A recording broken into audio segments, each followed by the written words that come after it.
Reiki for heart health. So I know some of you have actually seen me in the office for Reiki, and some of you possibly have no idea even what Reiki is.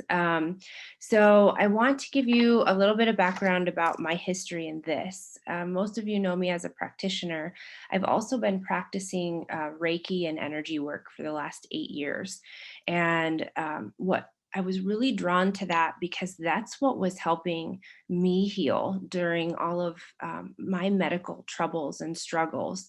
And of course, I think everything, we all know that the mind, body, and spirit is all connected. And so when I really started focusing on healing my emotional body and getting, energy work done, such as Reiki, I was noticing the benefits. And I was like, well, I want these benefits to continue. And so I took a class and I got Reiki attuned the first time for nothing other than to Reiki myself every day. And that was my goal. And I realized how much it was helping and I could really feel it. And then I felt called to I'm like, well, I can help, my patients in the ER, even if they don't know I'm doing it, just me touching them, I can offer Reiki. So I continued on with my certifications. I got my kids attuned when they were both toddlers, actually. So my children even Reiki is a very normal thing in our house. They've Reiki'd their bottles and sippy cups to their bath water to an owie on the knee. It's really cool. It can be used for so many things. So it's just a beautiful practice and it complements healthcare so much. So let's dive in here, and I want to talk about what Reiki really is before we see how it helps with heart health. Oops, sorry about that. So Reiki is a Japanese technique to reduce stress, and it promotes relaxation and healing. And so pretty much it's done by someone laying hands on your body at different points, or sometimes we put hands just above your body. And the idea is that we're pulling in the life force energy, some know it as prana or chi, to really help that flow through the body and help things start to heal. And so, in homeopathy, one of our first trainings is about life force energy. And we're taught that when someone's life force energy is low, that's when they are going to be sick, they're going to get stressed out. And that's when we start seeing disease, right? And people who are unhappy. And so it's really just kind of resetting that life force energy and helping pull that back up to a healthy place. So this is some of what Reiki looks like. Every practitioner is very different. Reiki does not look the same. Even the first class I took, I've been Reiki attuned actually by three Reiki masters and teachers. And I am a Reiki master myself. And the different lineages, they're all different. But I could tell you uh, from the people I took Reiki one with the very first time, we all probably do it a little bit different. As practitioners, we find how to work best with that energy. And so again, Reiki is actually broken down into two parts. It is, Japanese. So Rei is God's wisdom or the higher power, and ki is life force energy, like what we were just talking about. So it's actually spiritually guided life force energy. And the most beautiful thing is Reiki cannot be used to do anything wrong. It can do no harm. It can only help you. And so after you get a treatment, you should just feel, a lot of people feel like glowing radiance. Those are the absolutely right words. Some people just feel at peace and really calm, but you feel it around you. And the first couple of times you get a Reiki treatment, you might not always actually feel the energy because it is subtle. But the more you do it and the more you can tune in and quiet your mind, the more you feel the benefits of Reiki, and the more you feel the increase and flow of that life force energy. And it's amazing how much it can change your emotional body and your physical body. Um, we can clear congestion, and we can calm down anxiety, and we can help hip pain. So it can be very physical, and it can be very emotional too. So that's where we treat the body, the emotions, the mind, and the spirit, because we're pulling in peace and security, love, and well-being, and we're just kind of rebalancing you as a whole. And that's really what you feel. You feel better and complete and zenned out, loved up. I just love it. It's such a good thing. And it feels really good to, I was a client of Reiki for a few years before I became a practitioner. And I'll tell you, it feels just as amazing to offer Reiki to someone, because that life force energy flows through you as a practitioner too. So it's actually really healing for both of us, like while we're doing a session. So everyone's happy. It's awesome. I love it. So it does have, they've done different studies, and it really has, they've been able to prove that it has an effect on every known illness and malady that affects. It can create beneficial effects. So there's really nothing that it doesn't help work with. Um, and it always helps during medical or therapeutic techniques. It promotes recovery and healing, and it really helps people mend and feel better faster. So I do think that it's important to note, I've had a few patients that were concerned about this, so I wanted to make sure we talked about this today. Reiki is spiritual, but Reiki is not a religion. So you can be Jewish, you can be even an atheist, really, because whether you believe in it or not, Reiki works, and it just pulls in that, again, that life force energy. It pulls all of that light into to our session. And so I like the fact that there's no religion behind it. It can be supported in any religion or no religion. It does come from God. And a lot of people who are religious feel that it puts them more in touch with their religion, instead of just having like an intellectual concept, that they can actually feel the spirit, and they feel more connected through their religious practice once they've started practicing Reiki, or getting Reiki treatments. So um, that's kind of a fun thing there. So now let's go to our emotions. Now that we know how Reiki can help our body and us heal our emotions, our mental, physical, um, I want to talk to you about how much our emotions can affect our body. So we've all heard the terms, like, oh my gosh, you gave me a heart attack, or I was worried to death about you, or oh, this was so sad, it broke my heart. Those expressions, those come from a very real place, because those things really do affect our heart. And so the heart and the mind are very intimately connected, and negative states of mind, like depression, anxiety, loneliness is horrible, anger, fear, I should have put fear in here, anger, even chronic stress, it does increase your risk for heart disease over time. And if you have a heart disease that already exists, it will worsen those conditions. And that's something that I don't think a lot of people give value to. They hear they have heart disease, and they're ready to change their diet or quit smoking, and they're ready to jump on these medications, but nobody puts any effort into their mental and emotional body, and what that's doing, and what kind of effect that's having on their heart. And that's kind of where alternative medicine and homeopathy comes in. It's the entire thing, mind, body, spirit. So There is actually, they've done a ton of studies about specifically the relationship with depression and heart disease. It is absolutely a two-way street.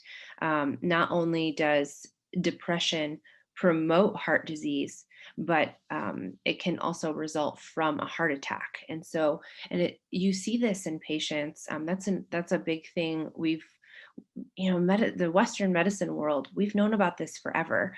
And so, one of the things we learned about, in nursing school when we were going through the cardiology unit is one big thing to watch for after a person has had a heart attack, or if they've had open heart surgery, or even been, diagnosed with like a bad arrhythmias or something like that, some serious things going on with the heart.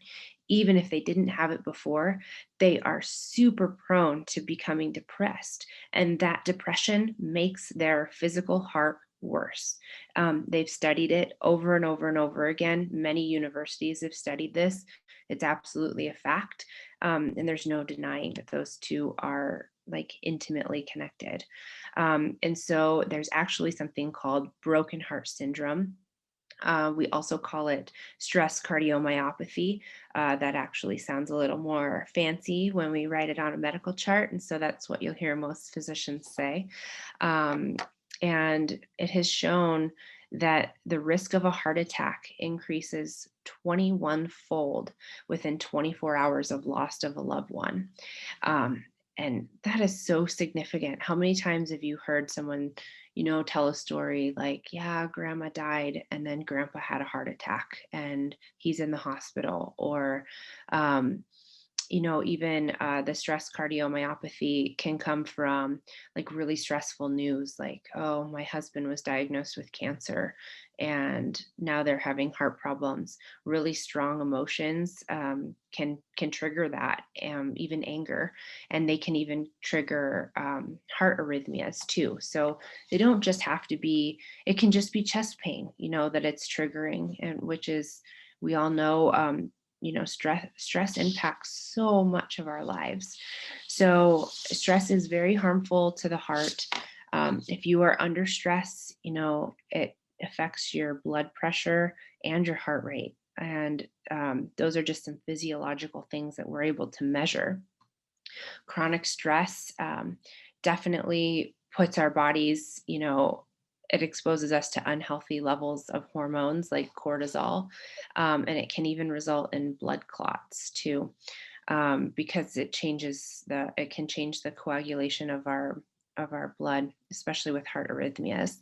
So all of that increases our risk of heart attack and stroke. So negative emotions also, we all know this.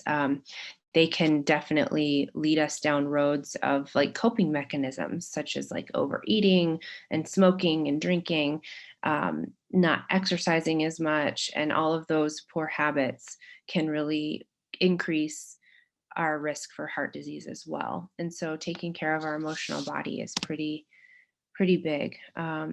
So depression is also an important consideration for people in heart failure. We didn't talk about heart failure yet, but that's also another big one. Um, and people who become depressed or have depression with heart failure, their symptoms worsen quickly. They've been able to actually measure that in the hospital. So that's one thing to kind of just look out for. One of the studies was showing the rate of death and the rate of needing to be hospitalized with people in heart failure was much higher if they had depression versus much lower for the people who didn't have any signs of depression. So it's just, over and over again, we've been able to prove our heart's intelligence and its effect, our emotional effect on the body. So, and also just kind of food for thought, women with heart failure definitely appear that depression, depression is more common in women with heart failure. But depression tends to be more severe in the men who have it. And so men aren't as likely to get depressed, but they are more affected if they do.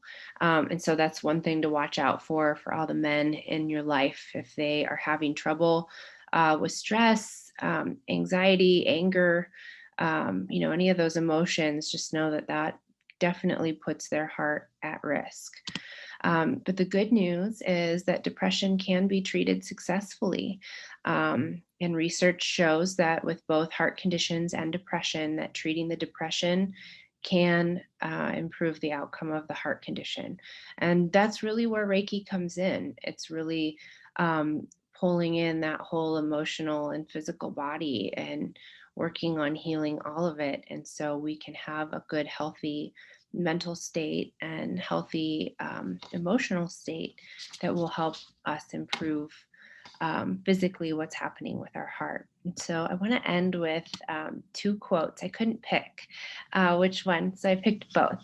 So this is from the founder of the Reiki store. This guy's got quotes all over the place. But Reiki, with its infinite wisdom and unconditional love, seeks out the person they need it when they need it the most. And this is so true. And I think that's one of those things that if you ever feel called, like, oh man, I really need a Reiki session, that's really that, your intuition and your guidance, and it's speaking to you and calling to you and saying, hey, we need this, we need to rebalance. And that's always something to listen to. You've never heard someone say, I wish I wouldn't have followed my gut. I don't think that's a saying. It doesn't exist because, our body knows, our heart knows. And the other quote I love from him is, Reiki is intelligent. The beautiful thing about Reiki is that whatever the problem, Reiki energy goes where it is needed to do the greatest good. And that is so true. And that's one of the things that I think we all need to, or I don't know, just kind of, I'll leave the Reiki talk on that note. All it does is good, and it finds the problem. Even if you don't know what the problem is, it's pretty amazing how that works. It just, it helps people reset and feel better. So that is the portion of our slides today. So I thank you guys for this part of it. I'm going to stop our share. Okay, and if there's any questions, go ahead and put anything into the Q&A. I've absolutely been up and down on my healing journey, and I just can't tell you that once I really pulled Reiki in, it seemed to really set up everything for me. Everything started balancing out and making sense. I started healing faster. It felt really good, and it really changed my path. So I hope that you guys enjoyed our webinar today. I'm not seeing any questions, so I can start the poll in another minute. Oh, I have a hand raised. Hi, John. I don't know how to unmute you, but can you here it is. I see a question. But put your question into the Q&A for me so I can read those. Hi, Gina. It's good to see you. I would love, next time you're in town, I would love to see you. We can talk more about Reiki. My sessions also are about an hour. And I really think that Reiki is one of those things too, where it really helps you find that light within, and it helps you start to heal, but you should never become dependent on a Reiki practitioner. That's one thing. I always want to be there to help guide people through. Oh, hi, John, you're unmuted. Yeah. Okay. I typed in, so I don't know. I was going to just ask, what is done different, or how do you do a Reiki session that is specifically for the heart? Yeah. Well, again, Reiki will go wherever it needs to go, but I do focus, as most practitioners do, we focus on the seven chakras. And so there is a specific chakra for the heart. I will always align all of your chakras and make sure that I'm pulling in all of the light and really realigning all of the chakras, because what can happen is emotionally different chakras can close down. That's where we can actually, when stress or pain or loss of a loved one can actually, people feel chest pain, your heart Uh-huh. hurts. And what that hurt feeling is, it is physically, but it is emotionally. And that's where when your energy centers are closing down, and we can help open that back up and open that back to the light and the flow of the life force energy there. Um, Okay.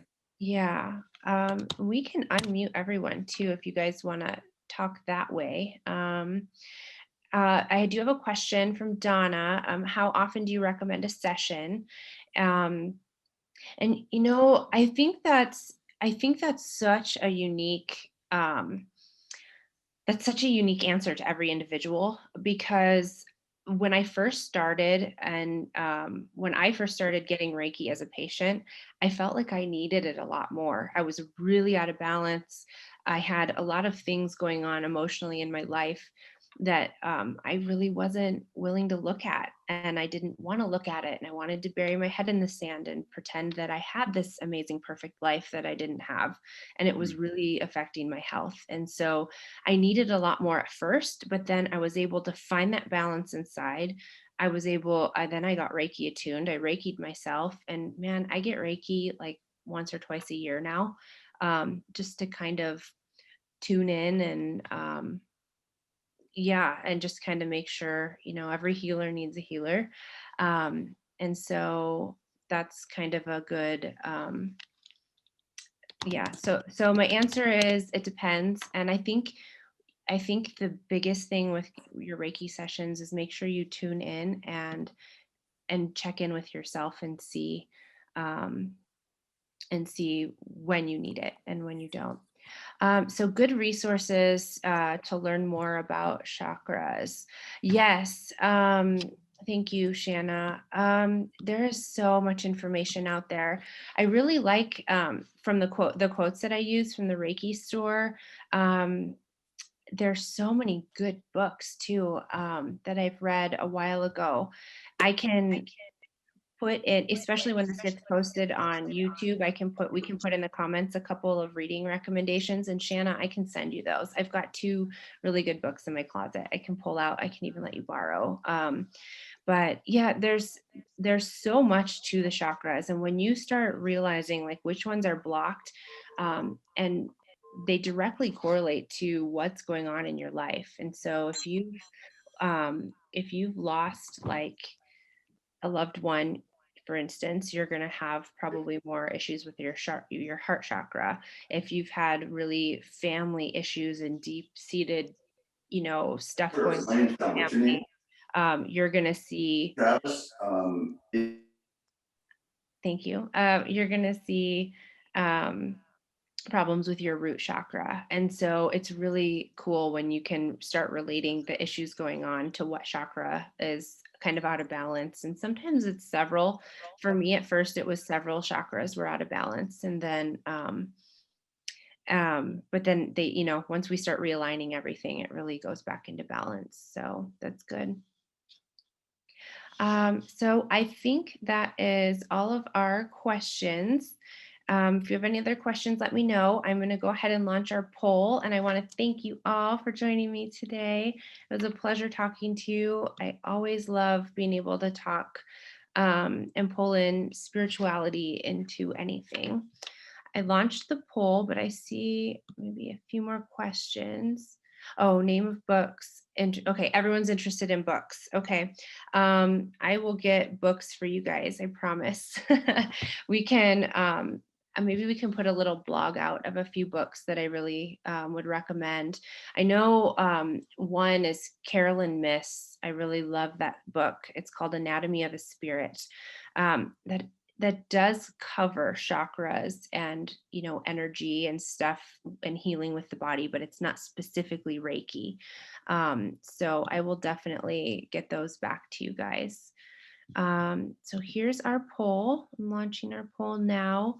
And thank you guys so much for joining me today. It was an absolute pleasure. And I hope you guys join us. I know we have a few more webinars coming up.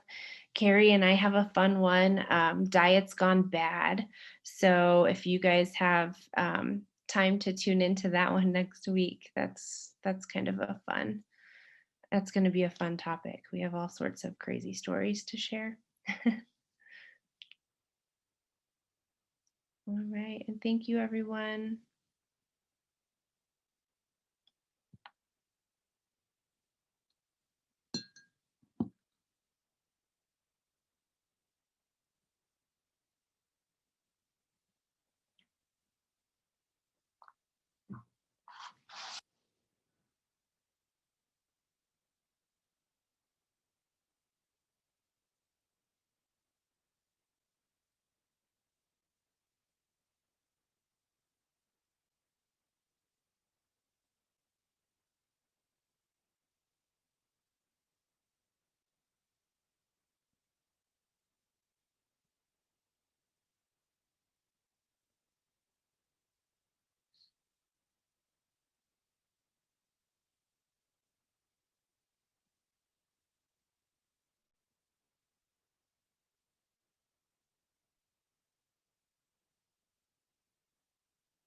I appreciate you guys taking the time to finish this or complete the poll. Thank you, thank you, thank you.